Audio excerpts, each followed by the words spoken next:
Holy City Center Radio, it is episode 288, and I am your host, Christian Sanger. Today is Friday, August 23rd, 2024. What's up, everyone? Welcome back to the show. I hope you are having a great week and you have an amazing weekend ahead. If you need to find something to do, go to holycitycenter.com/calendar. You will find the events calendar there, everything going on every day coming up this weekend into next week and beyond.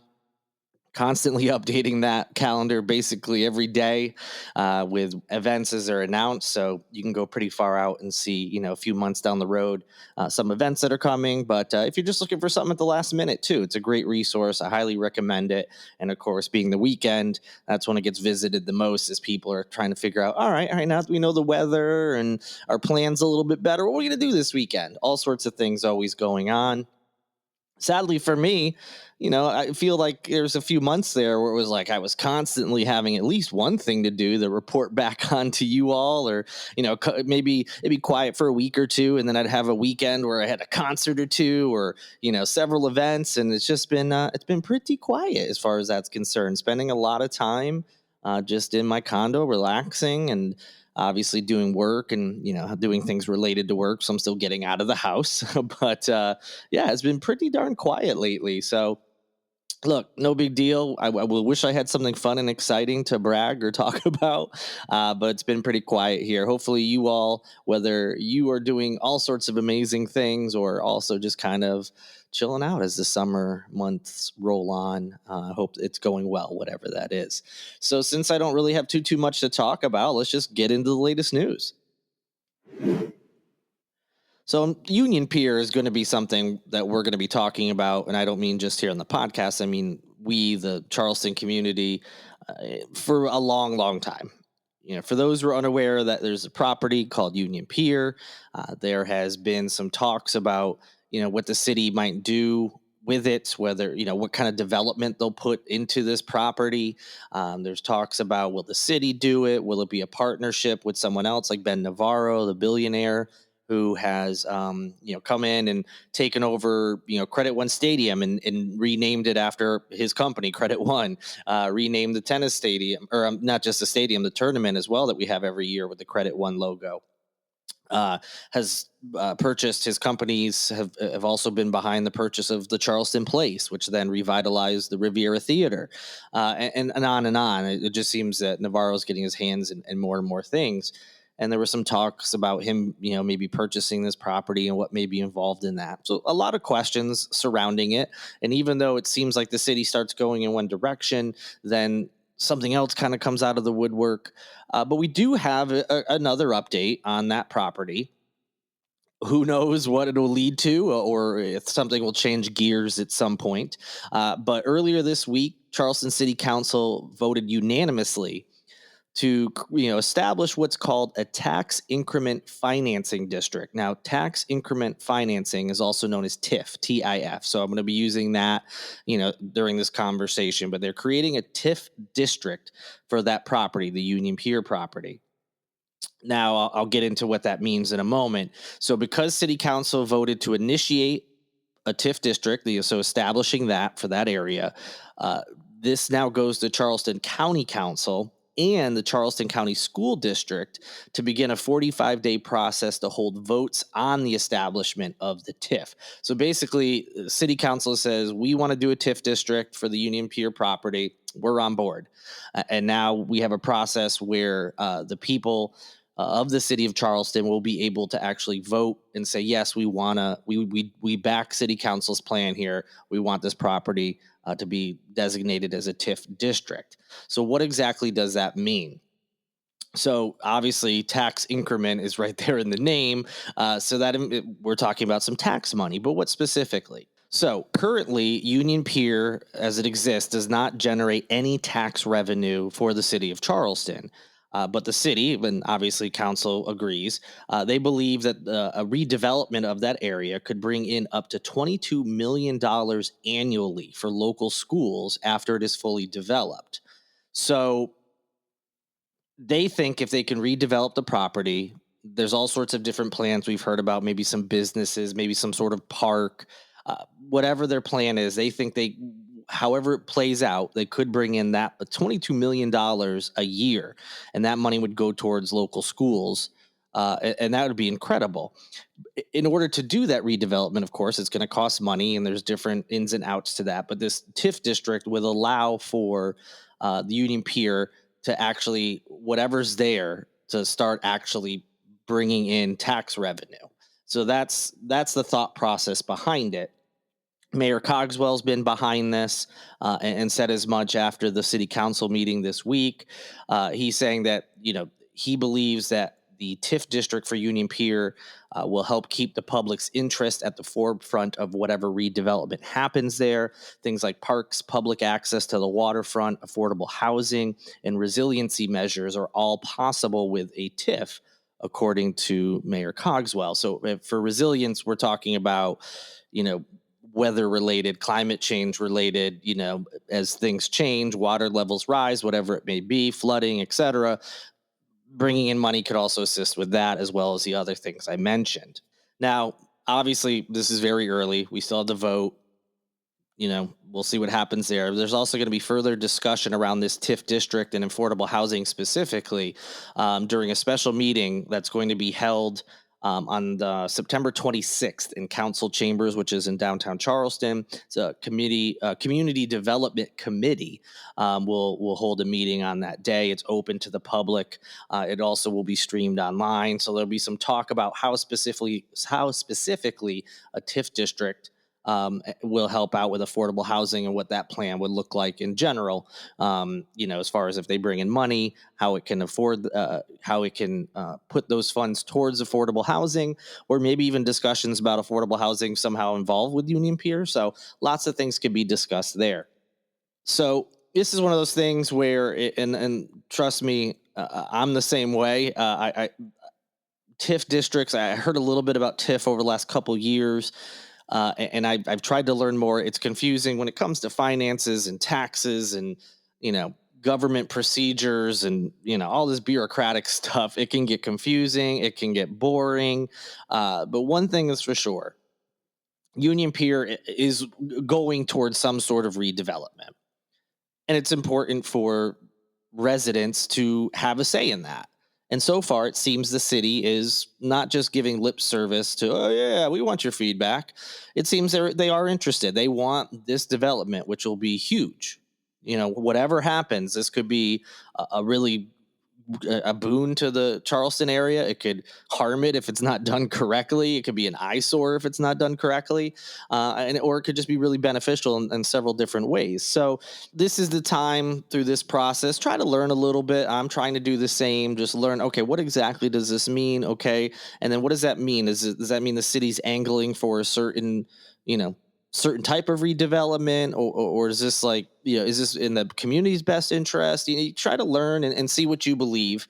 And again, I know it can get confusing, but the process of redeveloping that property right on the harbor downtown is going to be something we're talking about a lot. There's going to be lots of twists and turns. This is going to be years in the making, as whatever they decide to do, of course, will take time to redevelop and build on that property. So try to, just pay attention to these things and see what directions they may be going. And things like community development committee meetings, which I couldn't have even remembered existed if I had to, might become important in that process. Might be something you want to pay a little bit more attention to, whether it's watching a meeting online, going to it, or just seeing, after the fact what local media is saying about it. So keep an eye on this whole Union Pier thing. It's going to be something we're talking about a lot, so get used to it. And hopefully in the end, it'll turn out to be something amazing for the city, but we've got a long ways to go. City of Charleston had another interesting announcement this week. They are going to host a live stream public workshop on August 27th to present the city's water plan. So, number one, again, it's going to be a live stream meeting on the 27th from 4 p.m. to 6 p.m. And what exactly is the water plan? Well, obviously, you can tell from the title, and it's a plan involving water. But what specifically? So the city is saying this is their aspirational vision for Charleston, in hopes that as the community as a whole, whether it's government or residents together, are going to embrace any concepts related to water. Specifically, the plan touches on things like flood risks from sea level rise, high tides, storm surge, storm water, and groundwater. So they're going to present whatever it is this plan will entail, what it includes, what their proposals are. They haven't really said a lot other than what I'm saying right now. And as a community, we have to decide: are they going in the right direction? Are they worried too much about X and they should be more worried about Z? Whatever it may be. So the meeting is going to be held as normal in Charleston Council Chambers on the second floor of City Hall, which is at 80 Broad Street. So there's usually limited seating for those types of things, but people do like sometimes going in person to meetings there. But you can join virtually via live stream on the city's YouTube channel. There's a link in the show notes to the story on Holy City Center, which includes the link to the YouTube page. So you can, save that or whatever it is that you want to do. But again, this is just going to be the city's plan as it relates to all things water. To put it a little less vaguely, the threats that water, specifically ocean water, the threats that are coming and that are already here, as it relates to ocean water in the city of Charleston, and all things like high tides, king tides, storm surge, storm water. And yeah, I know it's not all ocean water, as other things, like lakes and things like that can get backed up or overflow or whatever it may be during storms. But obviously, the ocean water, the salt water, whether it's the harbor or creeks off of it, rivers off of it, whatever it may be, how we can combat, which is what is clearly becoming a more consistent and concerning problem, regardless of people's individual feelings about climate change and who or what causes it and how bad it is. It's clear that things are getting worse, not better. And so hopefully this plan will have some really good proposals and ideas. And of course, that what comes with that is good planning and having the money for it. So we'll see what the city's water plan is. I'll report back if anything major comes out of the meeting. But otherwise, like I said, the 27th, you will be able to live stream this meeting and see it for yourself. And some sad news, a very unique venue in downtown Charleston announced that it'll be closing before the end of the year. I'm talking about Holy City Magic. It's this intimate magic theater and bar that's located on the peninsula. Specifically, it was at 49.5 John Street. And on Tuesday of this week, they announced that they will permanently be closing their doors on December 21st. This is one of those things where I did attend a show before they had their own individual theater. They were doing like pop-ups around town, including at Henry's on the Market. And the owner is a magician and mentalist by the name of Howard Blackwell. He did a really great job. I enjoyed the show. I've also seen clips of him, on his social media channels. He's also appeared on different shows, TV and internet and otherwise, over the years. And, he was a talented magician and mentalist, and I enjoyed watching his company, Holy City Magic, grow from just like popping up at different venues to owning their own venue, somehow surviving through the pandemic, although I'm sure it wasn't easy. And it was just a unique venue in that all it was shows involving magic and similar. It wasn't a multi-purpose venue like a music hall or music farm where you're having concerts and stand-up and other stuff. This was solely dedicated to magic, and people seem to really, really enjoy it, whether they were visitors or residents here. And I had the opportunity to converse with Howard through emails, but I also met him in person a couple of times, and he was always super nice.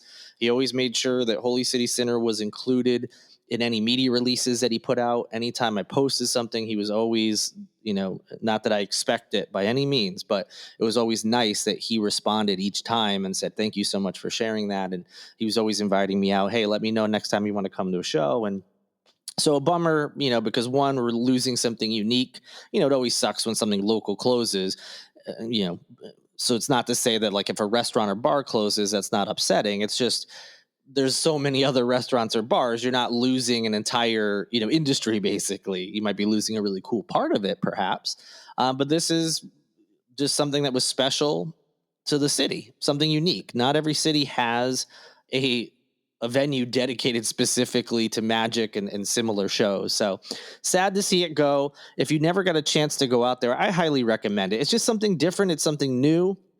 Even if, you're not one of those people who seeks out magic shows, or, you know how magicians sometimes host specials on TV. If that's not your thing, I still think it's pretty enjoyable, even if you're not a huge fan or if you have a passing interest. It's just a great way of doing something new. Whether it's maybe it's a new date night idea or something, or just something to do before going out on the town. Hey, let's just check out this magic show.